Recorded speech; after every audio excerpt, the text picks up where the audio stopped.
Good evening and welcome to our video podcast, Into the Darkness. Tonight we're going to be doing something a little different. Last night, HBO premiered a much anticipated drama horror series entitled Lovecraft Country. We thought it would be fun to watch and then gather tonight and chat about it. The series was developed by Misha Green and it's based on the 2016 novel by Matt Ruff. The description of the show reads, Lovecraft Country follows Atticus Freeman as he joins up with his friends Letitia and his Uncle George to embark on a road trip across 1950s Jim Crow America in search of his missing father. This begins a struggle to survive and overcome both the racist terrors of white America and the terrifying monsters that could be ripped from a Lovecraftian paperback. Before we begin, let me give you a spoiler alert. We're going to talk about and speculate about the show. If you haven't watched it yet, please do. It was quite good. In the past, so many Lovecraft-related things have been mediocre. We always watch, we always hope, and we're always disappointed. Well, we're not always disappointed, but mostly disappointed. But not in this case, not so far anyway. So now's your chance. Go watch it and then come back and watch us. Tonight, our participants will be Josh Harwood, Morgan Llewellyn, and Stuart Lipley.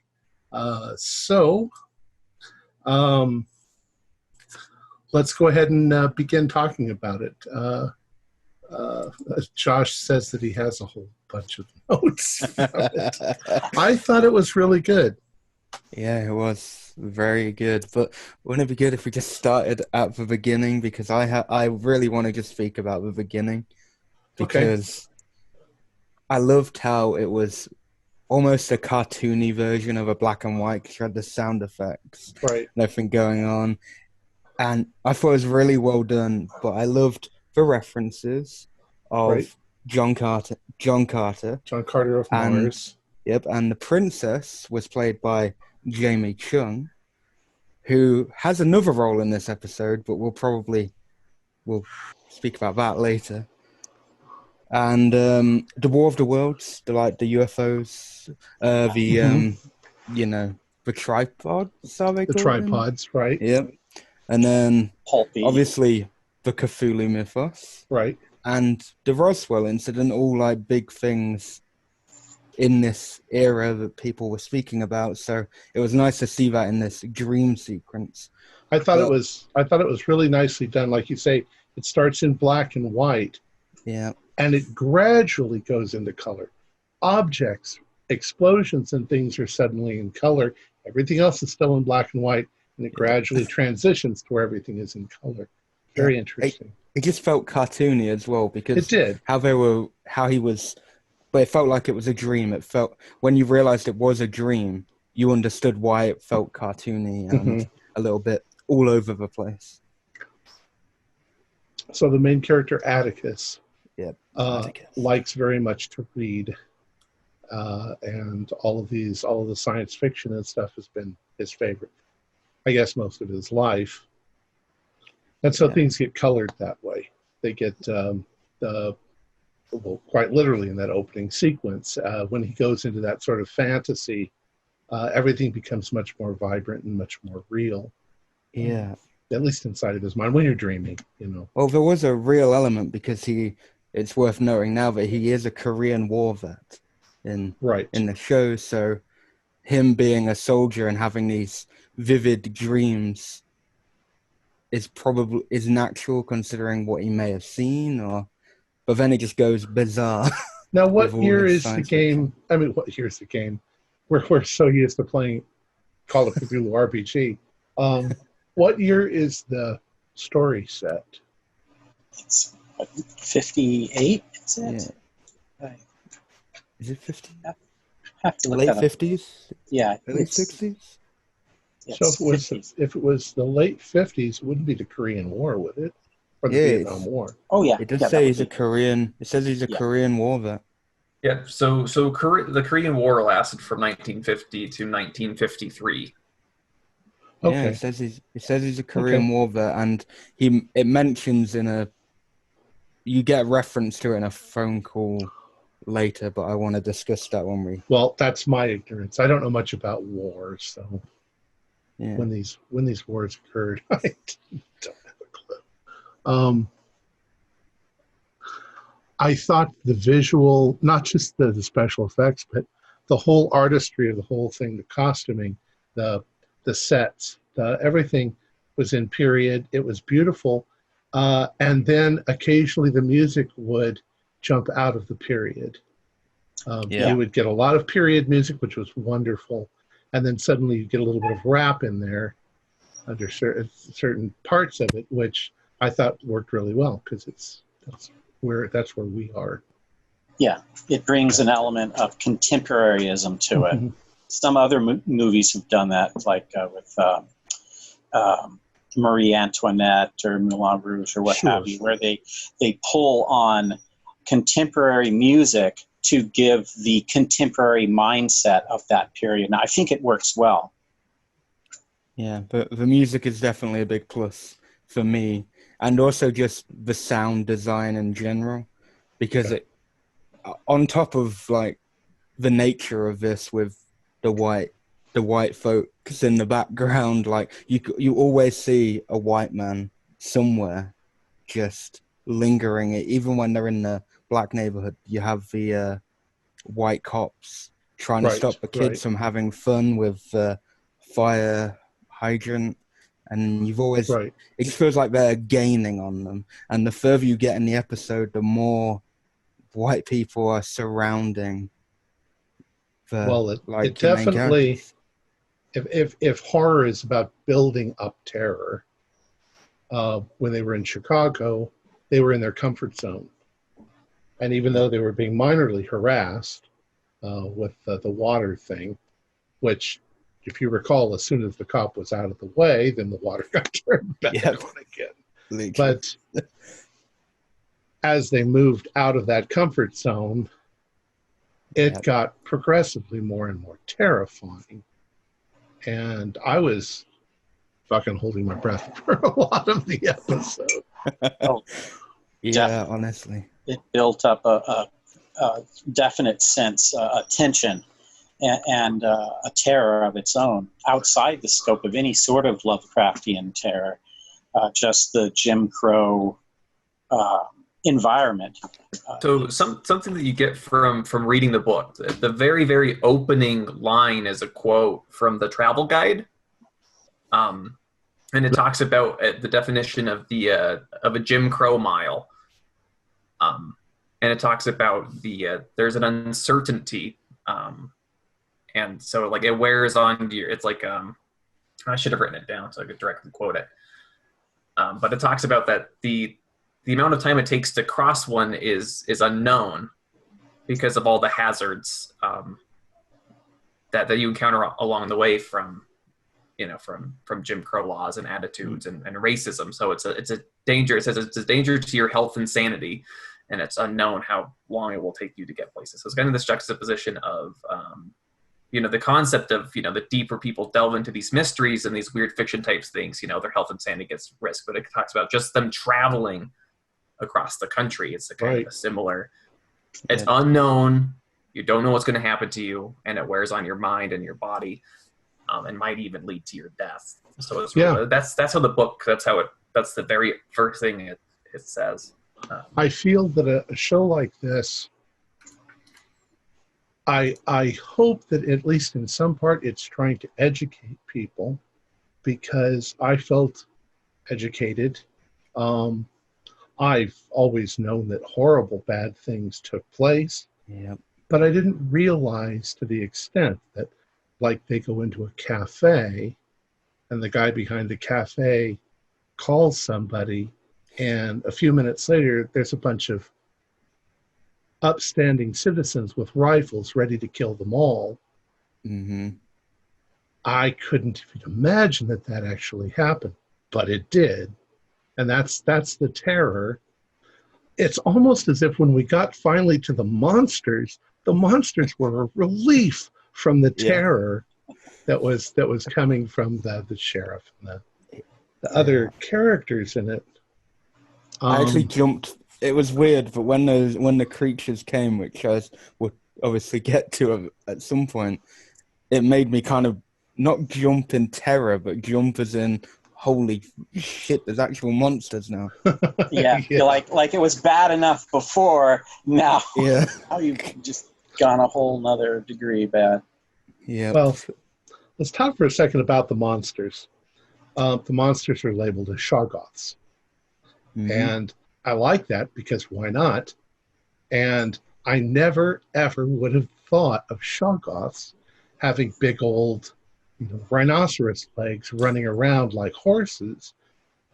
But it makes sense because they can grow limbs and pseudopods and arms. Yeah. And why would they slither around like giant slugs? Be far more efficient to grow legs and run. That made them 10 times more frightening because they were fast. Yeah. Yeah, Tick makes a funny comment because they're joking about hearing the noises in the woods, and he goes, "Oh, it's probably just a shoggoth," as a joke. Yeah. And then the visual effects in that scene, a mix of practical and digital effects with all the blood. It was the right amount of gore, I think, to make it tasteful and not over the top, and it just added the terror. That's really well put. That's I very much agree with you in that they put a little bit of gore in, but it's not over the top. It's just enough to make it more so than like a 40s movie where you don't even see blood and a bullet wound. They just keel over. Yeah. But it doesn't go to the point where you need to bring this to an R, beyond R. It's not American Horror Story. Yeah. Of course, it could end up in that direction. It could. But I think it worked for that scene. It worked. I think to kind of add to it, it worked for that scene. I think the whole thing worked because you don't want to throw in too much Lovecraft in the first episode. Yeah. But you don't want to have none.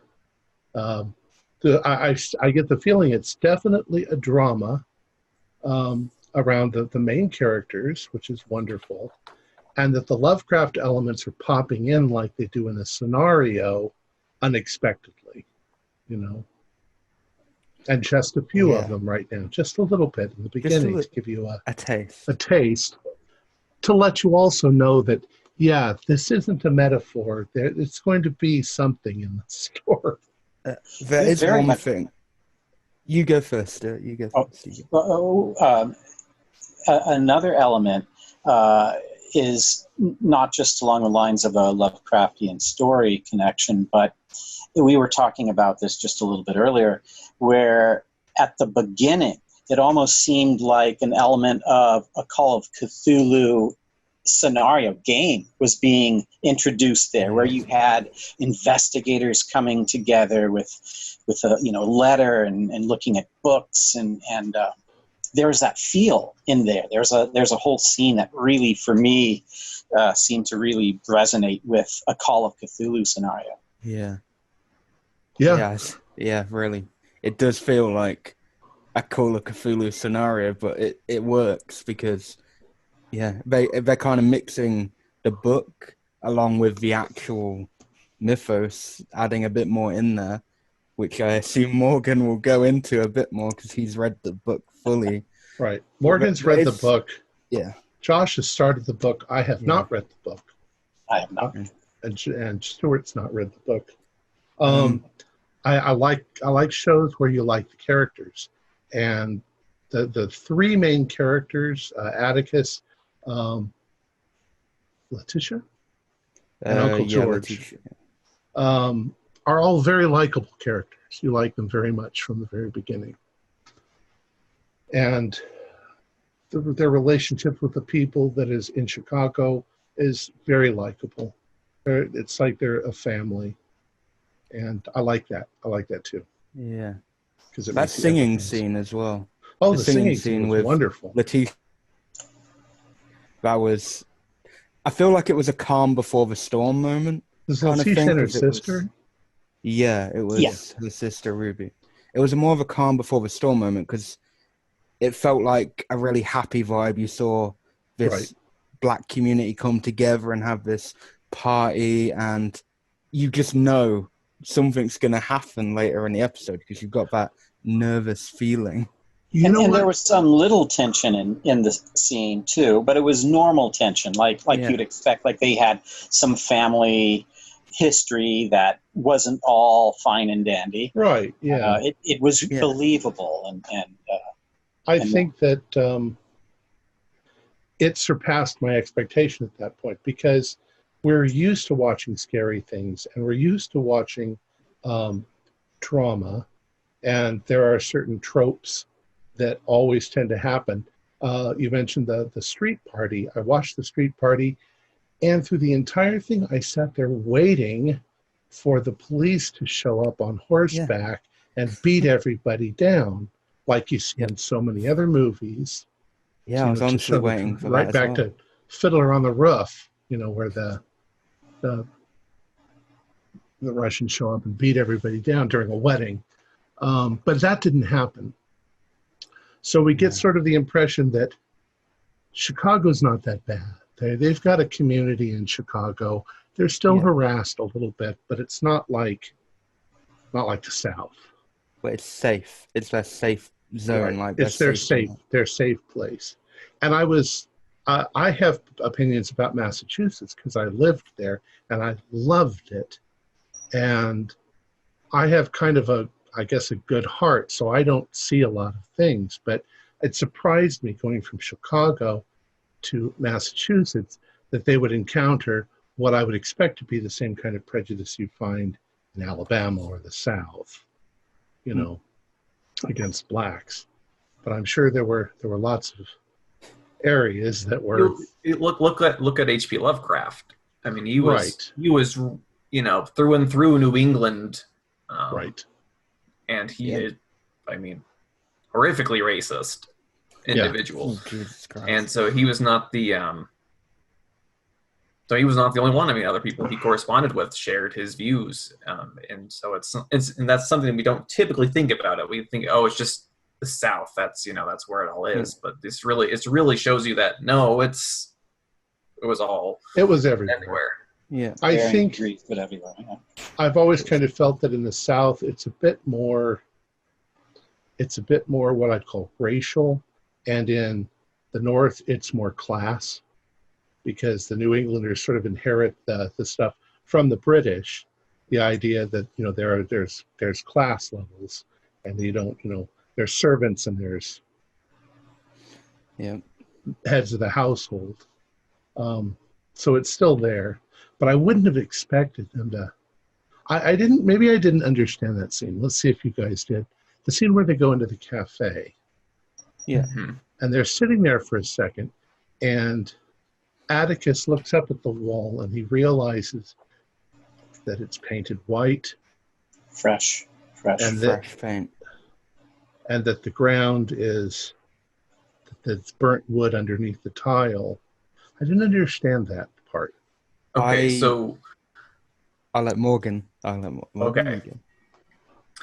So they have a little bit of dialogue. It might be a bit hard to pick up on. Something about the White House. In the book, it's they have a lot more time to tell you stuff in a novel compared to a TV show. So George says that what they're looking for is a red brick building. Okay, that's how it's described. And they drive through this main street of this little town, and they come across a diner. It's the only brick building, but it's white. The outside of the building is white and not red. And it has a different name. And so they go through, it's like, well, this must be the place. And, don't judge a book by a cover. That kind of conversation happens. Right. And they go in there, and, the guy in the counter has a very adverse reaction to them and kind of slams his cup down. He leaves. The kid's just, like, wide-eyed, like, kind of hands them menus. He's really not sure what to do. But so Atticus is sitting there, and he's like, so the outside's painted white, but why would you paint the inside white?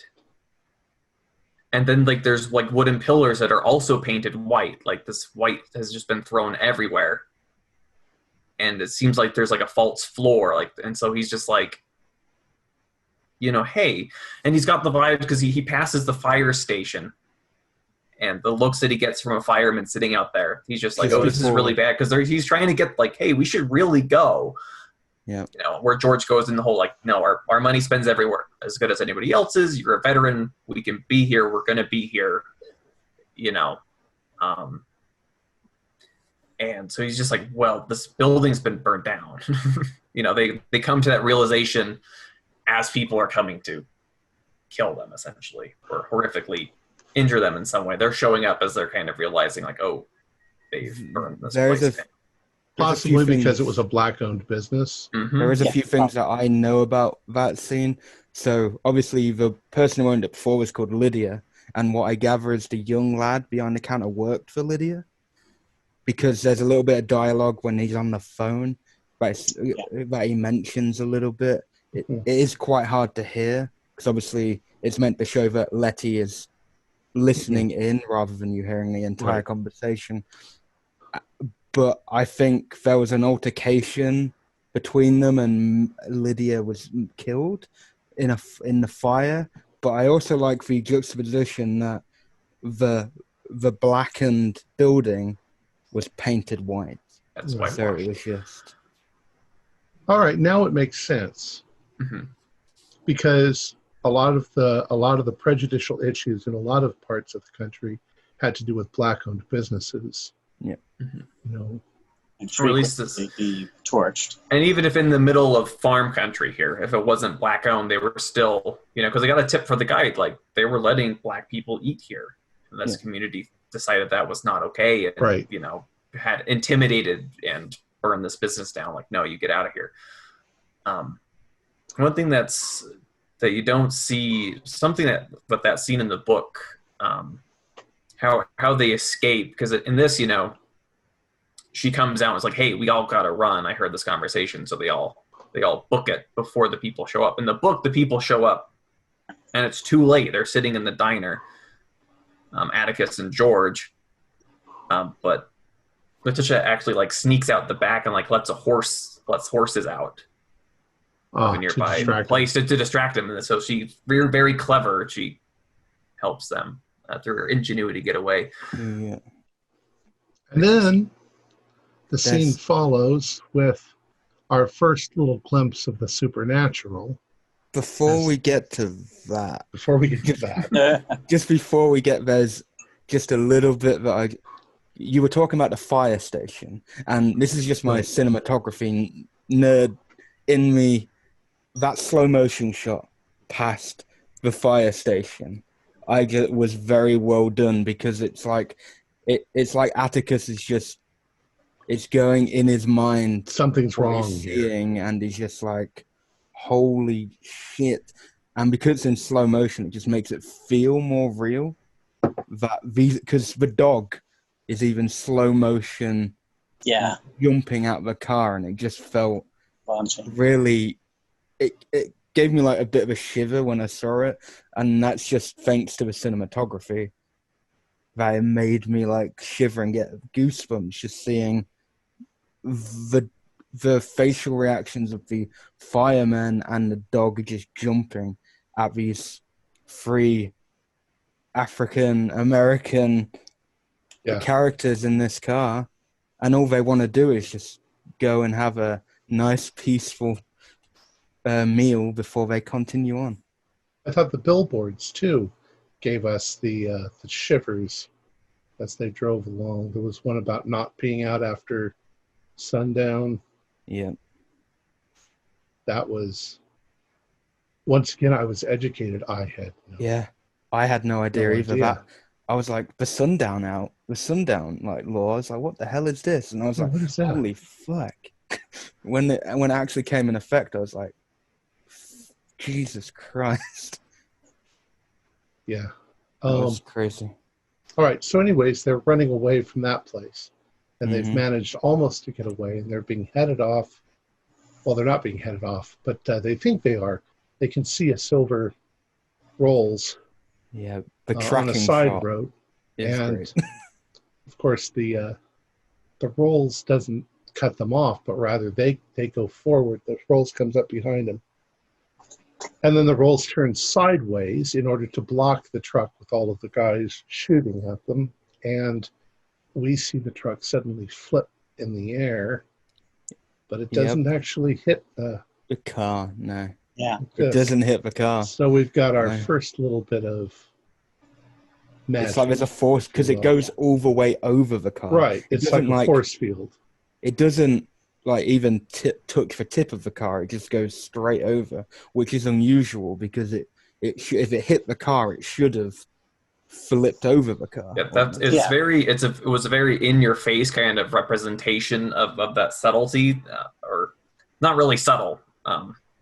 Where in the may have more time in the book, it's a lot more because they're not being chased by two cars, because there's the truck and then there's the fire truck behind it.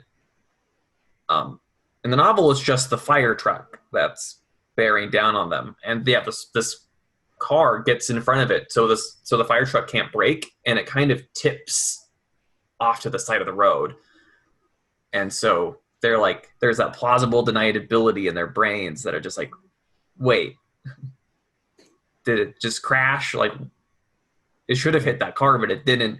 Right. And it's just an entire fire truck just gets upheaval just off to the side. My first gripe is in that scene, though. I have one issue. Okay. And that is the woman getting out the car. Because I feel like the car should have just stayed there. Shouldn't have moved. So in the book, it stays there, and it just flashes its brights. It kind of like winks at them as they're going away. But this is something that I've, as more I've thought about it, there's a lot of things of how people are in characters that are introduced and where people are that is pretty different, because, this is a TV show, it's not a book. So they're trying to introduce the cast of characters in the beginning. Right. Yeah. So in the novel, like Hippolyta is off on a trip for the guidebook.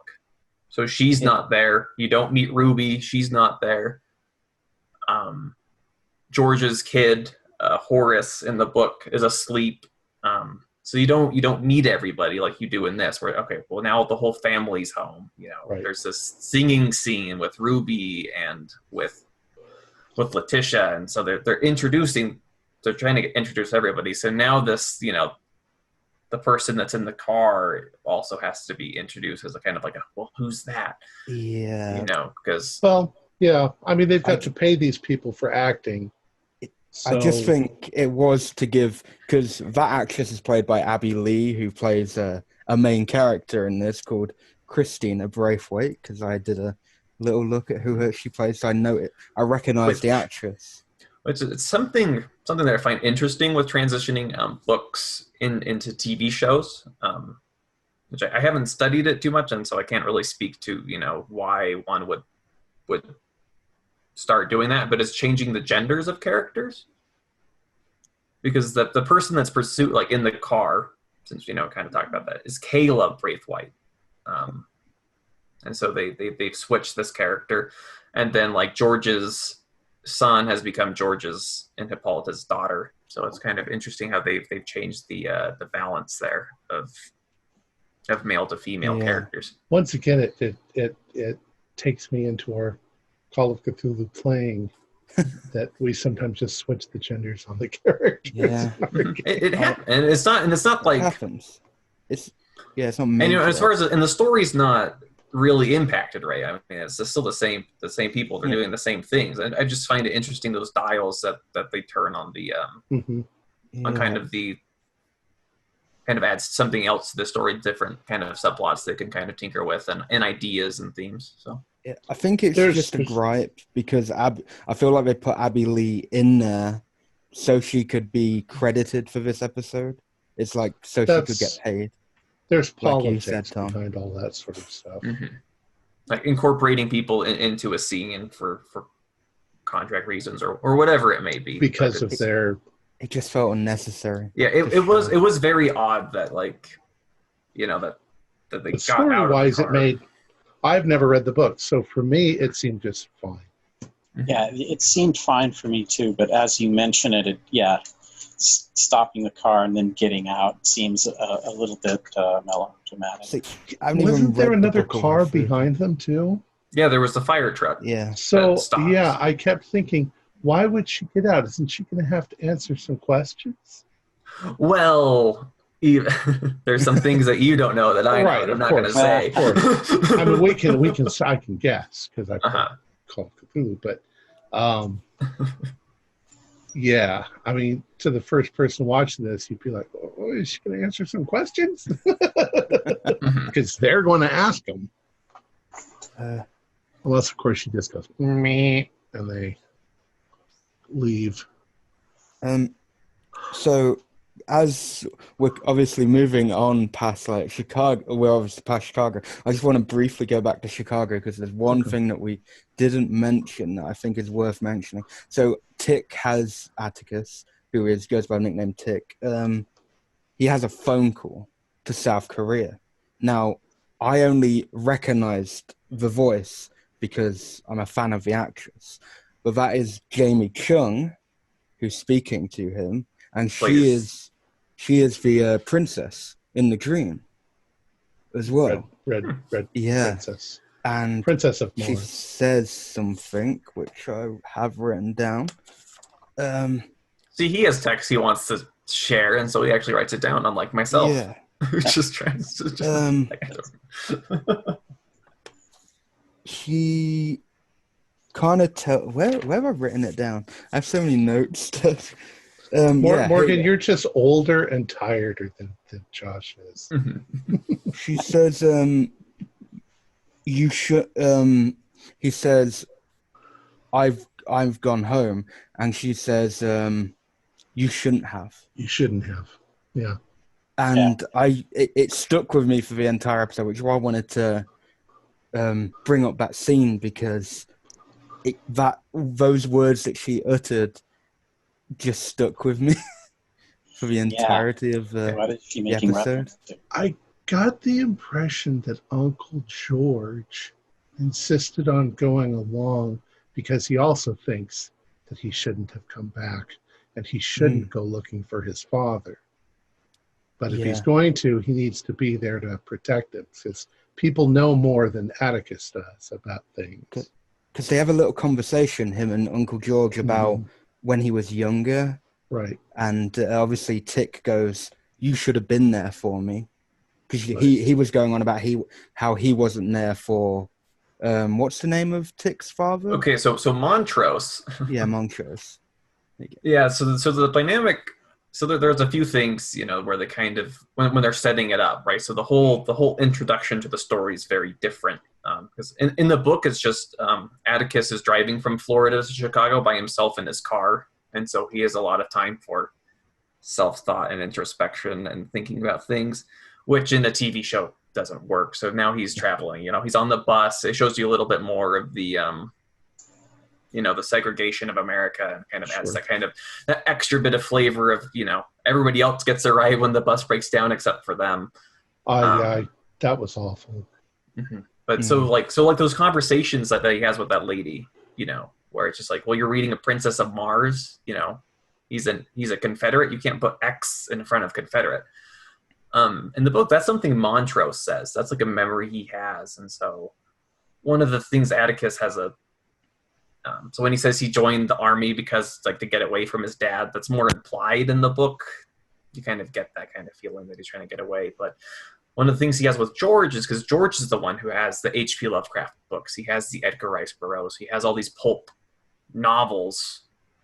And that's where Atticus learns to enjoy them is from George. But then when Montrose kind of wails on him for liking these things, George never steps to his defense. He's always there to defend Montrose in a way. He's like, well, your dad had his experiences and is the way he is. And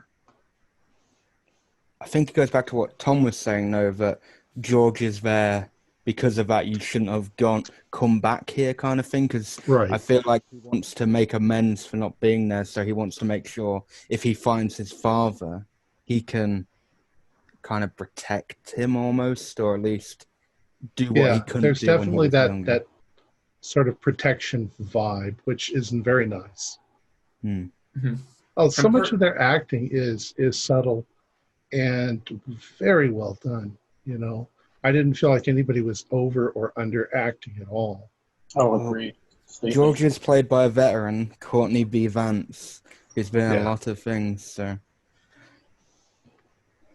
he knows what he's doing. I'd forgotten about the opening scenes. That when it didn't occur to me when the bus broke down, I knew they would all have to get out, and that they would probably send either another bus or a truck to pick them up and take them into town. And then it sort of waves over you, and it's like, oh, they're going to make them walk. Yeah. And I'm like, those fuckers. Tick says something interesting there to the girl.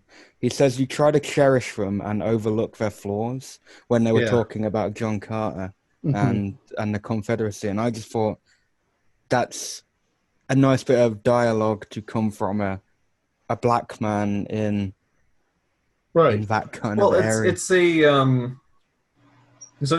something it's inspired by H.P. Lovecraft, right?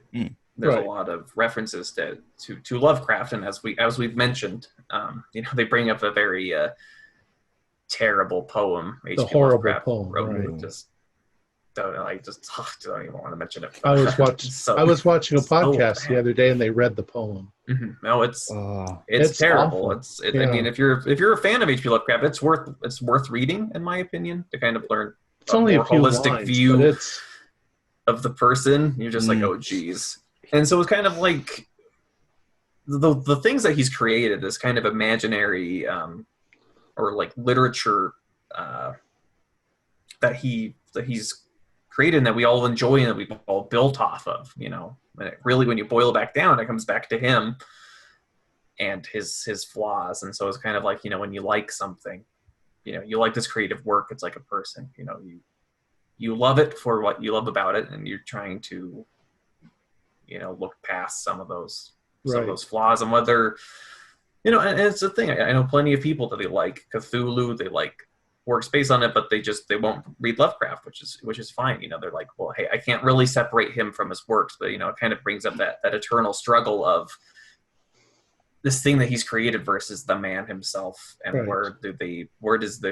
how deeply are they interrooted? Can you like one without the other?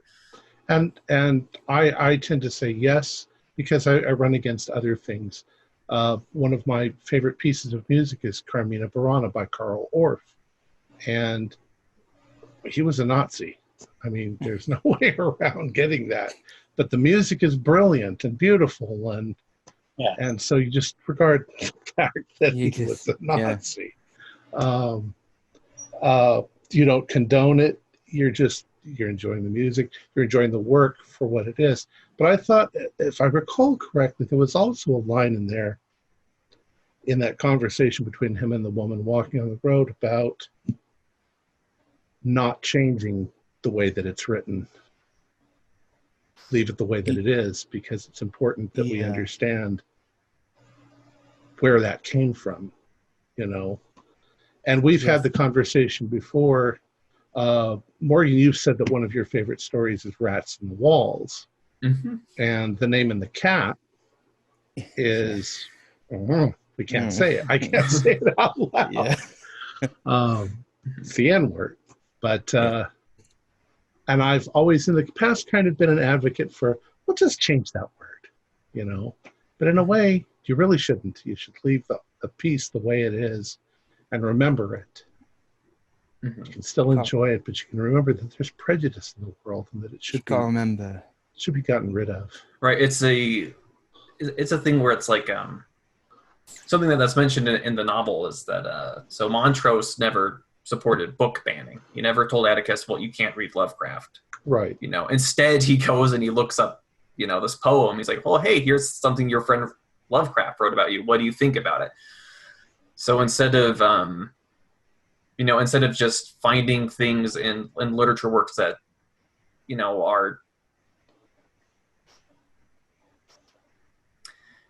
things that are terrible, things that are things that you don't like, or whatever it is that you feel like this, taking things out or censoring things or throwing things out.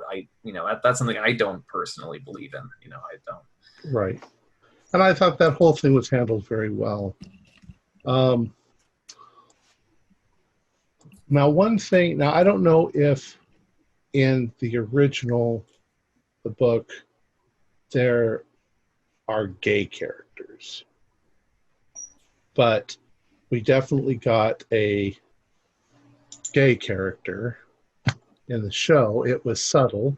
Yeah. But Atticus walks in on the guy getting a BJ from Sammy. Yeah. From some other guy who runs away.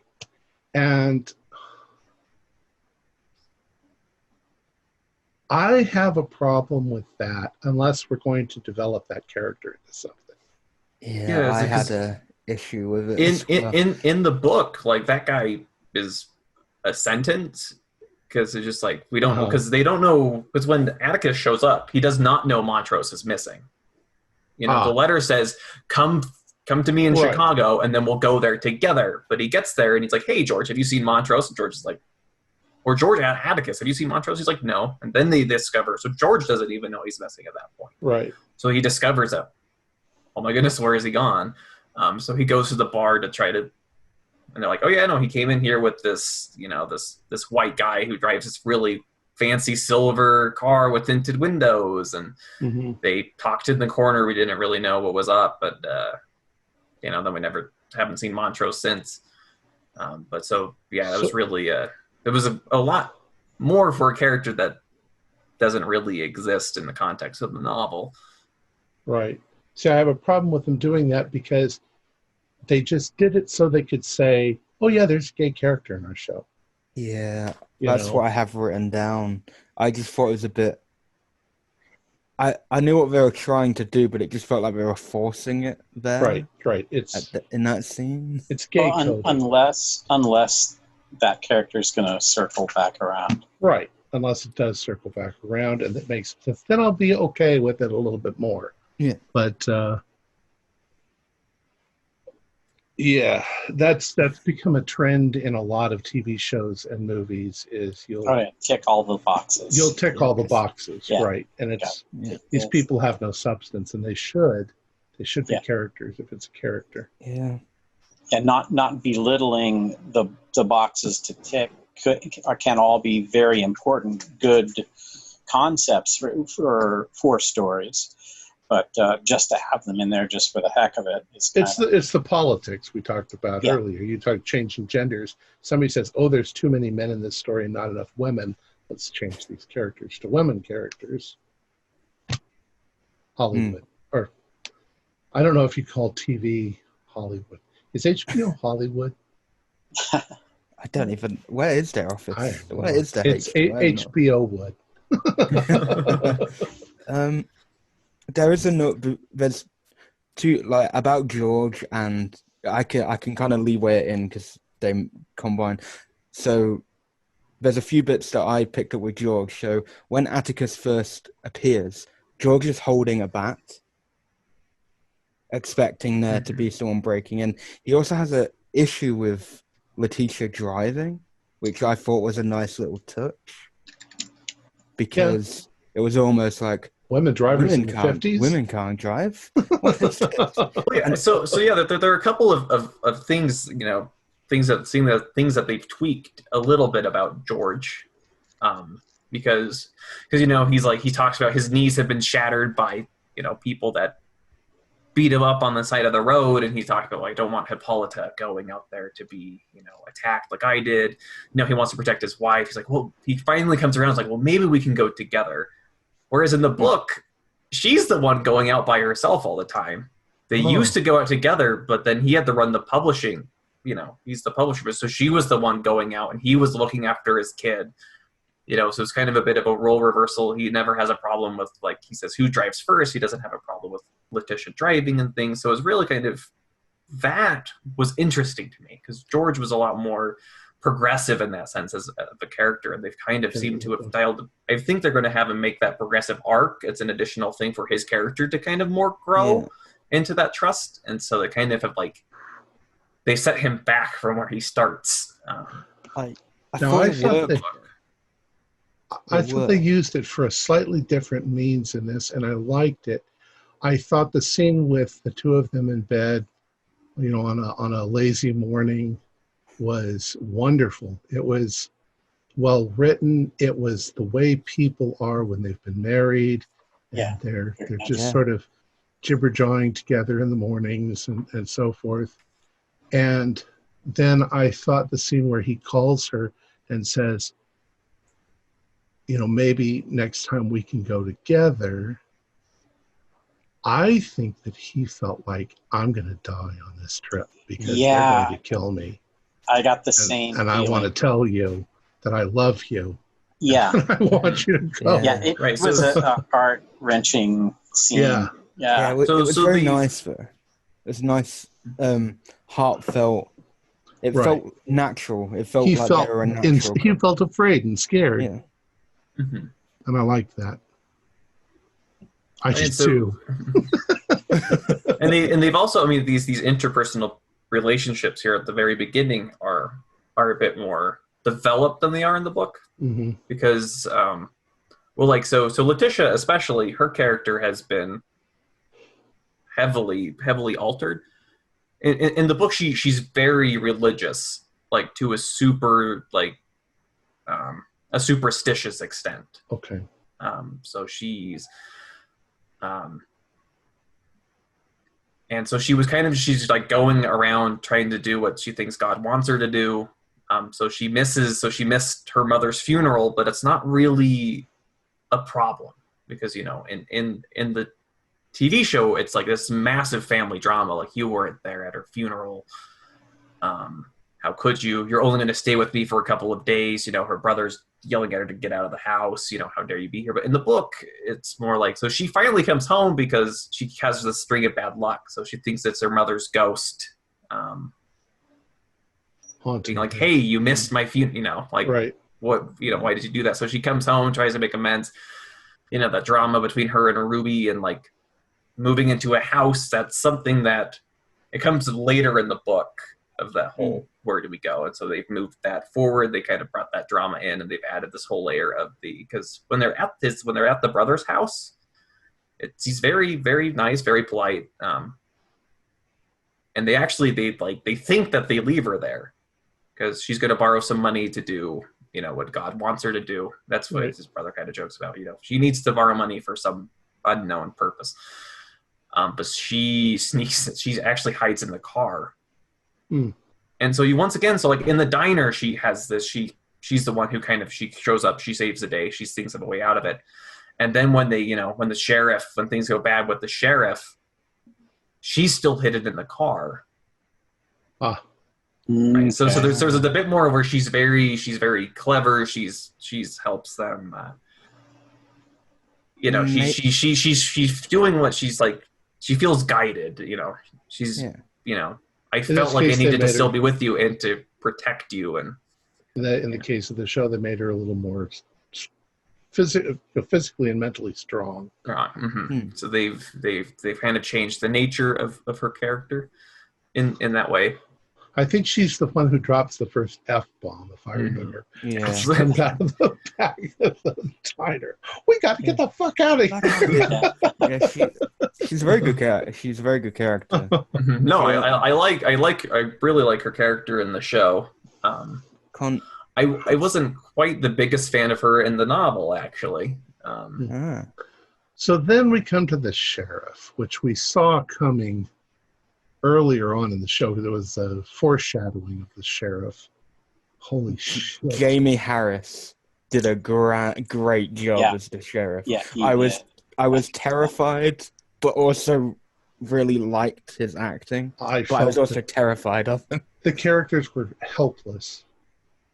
Yep. And the cinematography of how it starts off just him keeping to the speed limit. You've got this music playing and he's just slowly getting closer and closer, and just the shots are getting closer and closer right as the cop is getting closer, and then you're like, holy shit, they've got past the railway. He's stopped, and then he just fucked them over because there's officers waiting for them. Yeah.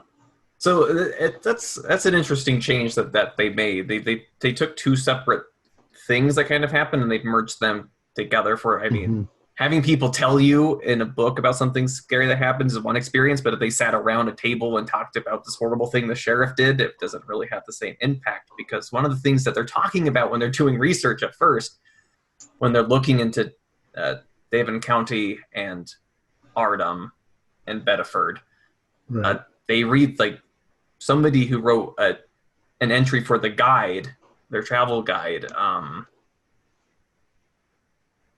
said that that experience of the whole, like, you have 6 minutes to get out of here before sunset, that happens to somebody else.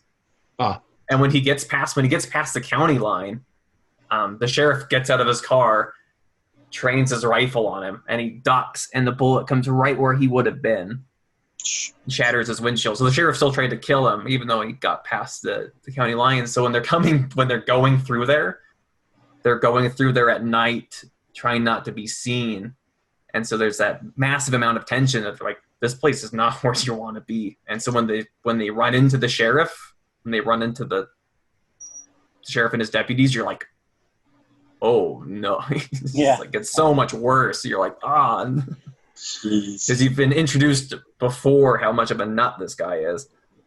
And then when they're trying to avoid him, but then they get caught, you're like, they get caught, and then you can think, okay, he's going to take him to the station.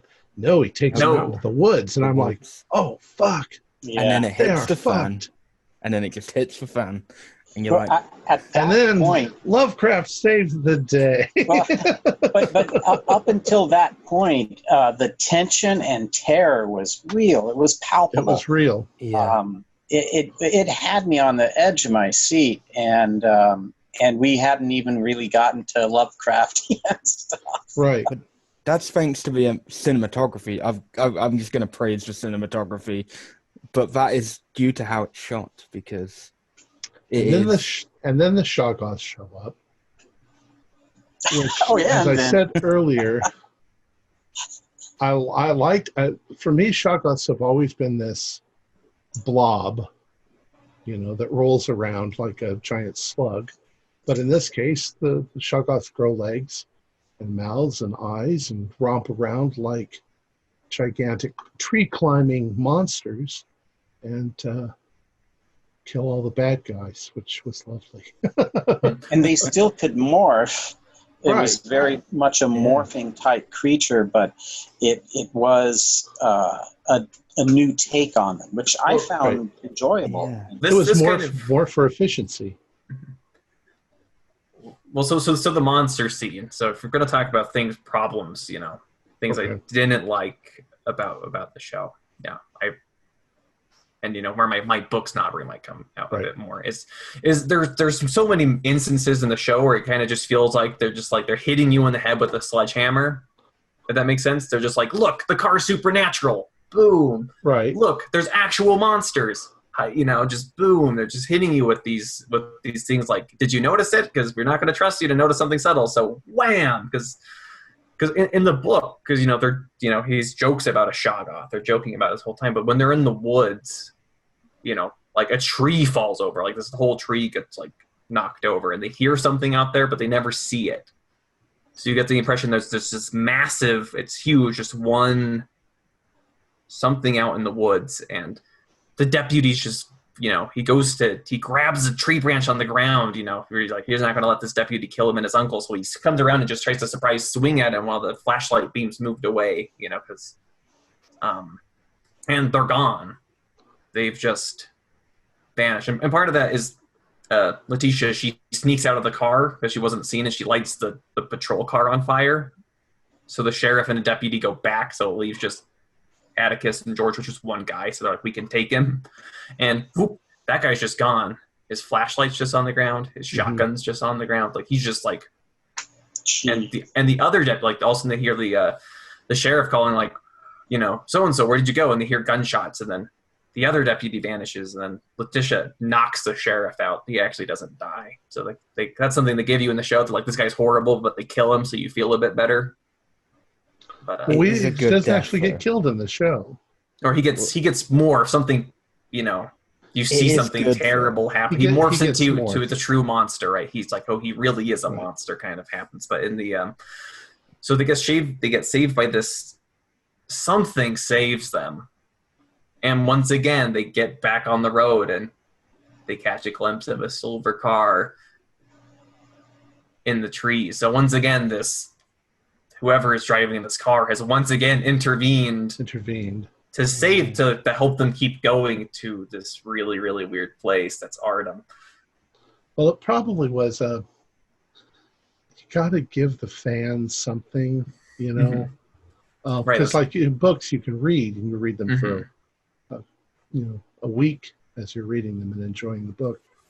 But in this case, you've got to give them something. And I thought the car flip and then the glimpse of these things, and especially the whistle being blown, and them all suddenly stopping where they are and running back to. I'm like, somebody's got pet shoggoths. That's so cool. Right. It gives you that it's instead of showing the car after they're saved, they have that whistle. So like, okay, somebody send these out here, and now that they've killed the people trying to kill them, they call them off, right? They call off the dogs. They're still trying to preserve them so that you still get that same sense. And it's like, and it's back to the whole different structure of a TV show versus a novel. They need to give you some kind of climax for the episode. Like these little bumps that something needed to be like dramatic, and the action needed to peak to make you keep watching. So they have to give you this more. So where the book, that scene's so much more subtle because it's not the end of the chapter; it just keeps going. Where it's the end of an episode, so they really have to. They ramp it up and they just smack you in the face with the mythos. It's another trope that they didn't do that was expected, because actually, like the way you described it, that's what I would have expected. I would have expected, shoo, shoo, and all the problems gone, and we don't really get a good glimpse of anything. But we got some damn good glimpses of you definitely creatures. A nice close-up of one of their faces, and I'm like, that's wonderful. And the eyes. The eyes. Well. All of the eyes. That was great. There was something that I really liked about, when they're in the cabin and before the sheriff gets the amazing transformation, because I thought it was beautifully done. You notice there's still the racial tension because the sheriff is still like trying to boss them around like they're just scum almost, and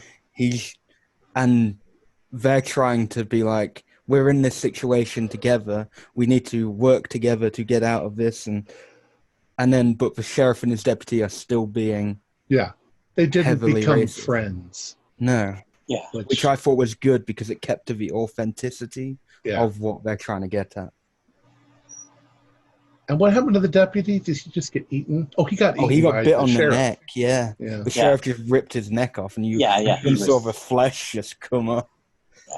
Now that scene was unexpected because I don't expect. I'm thinking Lovecraft. People don't turn into shoggoths when they've been bit by a shoggoth. No. But I thought maybe they broke off a little bit of shoggoth, and then that shoggoth was just eating its way through the guy and consuming him. Well, I mean, this is something where it's it's not directly Lovecraft. It's not directly. These things they're not shoggoths. Shoggoths aren't real. That's something fictional that he came up with, and so it's them joking about people hearing shoggoths off in the woods and they get attacked by a monster. So it's kind of just like, oh, geez.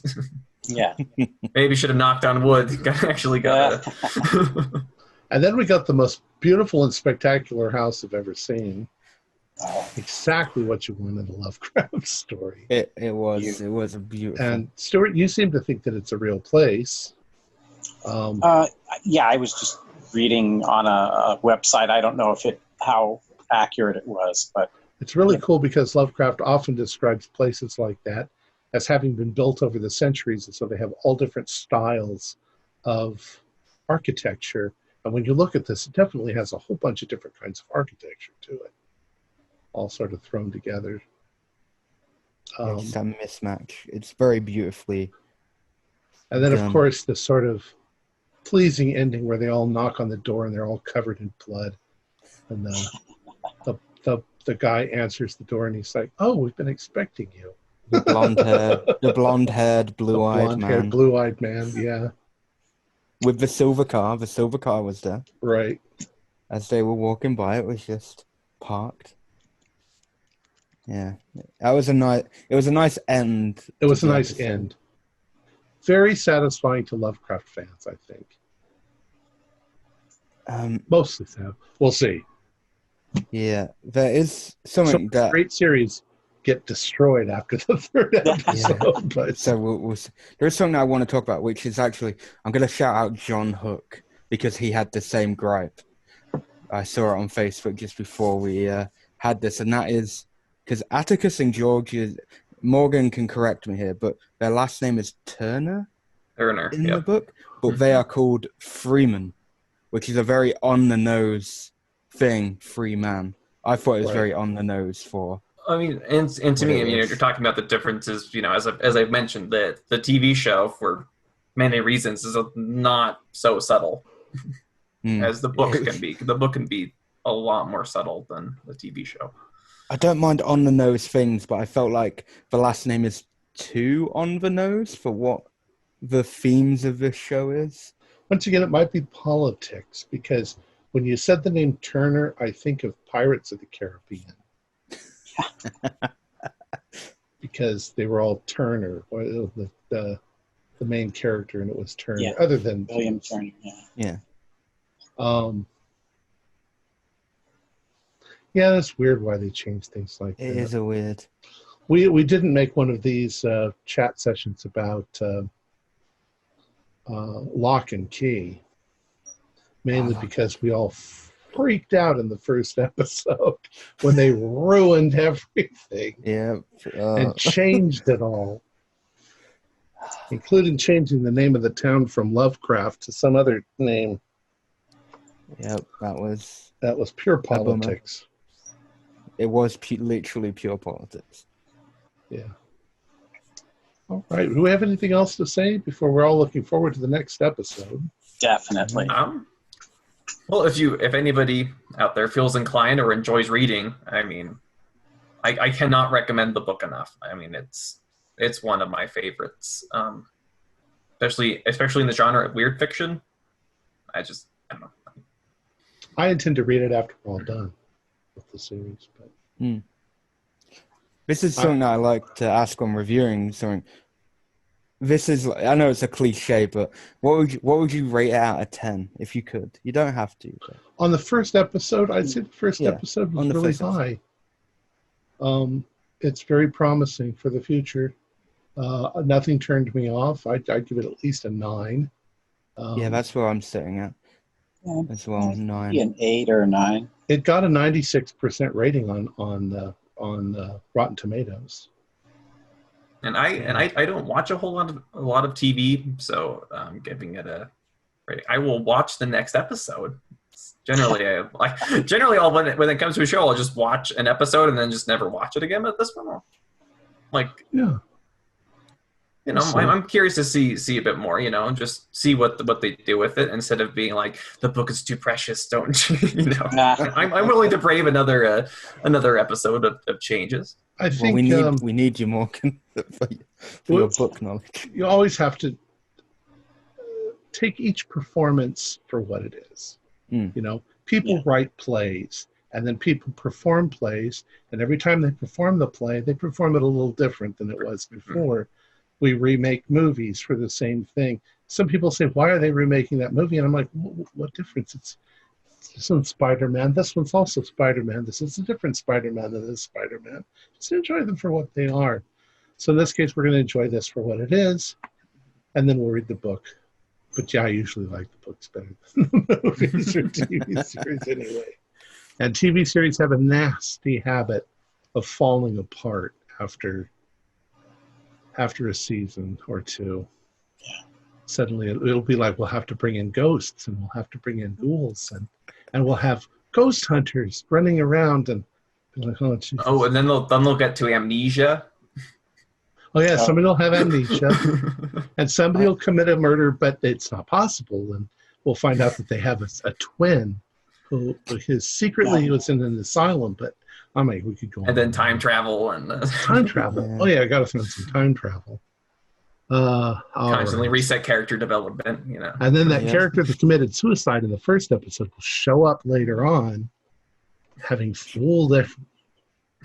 This is like Days of Our Lives. This is what Before we end or whatever, I just want to, because we didn't actually mention, Okay. Atticus Freeman is played by Jonathan Majors, who's actually fairly new. He hasn't been in a lot of things, but I thought he was really good. And It's really good. Letitia is played by Journey Smollett. She's got a joint last name, but I just can't remember the last Journey name. Smollett. Yeah. I don't think we saw. Did we see Hippolyta Freeman in this one? Yes. Yeah, we did. She's played by Anjuni Ellis. I hope I'm not pronouncing those correct. I'm sure. George Freeman is Courtney Vance. Yeah. Ruby Baptiste is played by One Mimosaku. And Abby then I Lee plays mentioned- Christina Brainwaith. Jamie Chung is Chia. Chada Harris is Diana Freeman. And Michael Williams is Montrose Freeman. And then there's other recurring characters. Great acting across the board. It was great cinematography, Yeah. great acting, great music, great set design. Well worth watching. Highly recommended. Of course, if you're watching this now, you should have watched it before you watched our show because we gave you all the spoilers. All right. Let's see. How do we end this? For those of you who don't know who we are Into the Darkness. We consist of a large group of friends from around the world that play a game called Call of Cthulhu role-playing game. We play Tuesday through Friday, a couple of hours every night, and we post these videos on YouTube. It's like watching a little mini-series. We have nearly 750 episodes, so there's plenty to watch. We provide audio-only versions of our shows free for you to download from Podbean or iTunes so that you can listen to them while you're driving or working out. The costs involved with the show are provided almost entirely by our patrons. Without them, we wouldn't be able to do what we do. If you'd like to help support our show, please visit our Patreon account. Just $1 a month helps us a lot. You can find a link in the description below. Like, share, and subscribe to our channel. Punch the bell icon for updates on our latest shows, and leave us some comments. We enjoy reading them and answering any questions you might have. This is Tom Rayleigh, together with all the members of our gaming club, inviting you to journey with us once again into the darkness for another adventure into the universe of H.P. Lovecraft and the Call of Cthulhu role-playing game. Until next time, good luck, good gaming.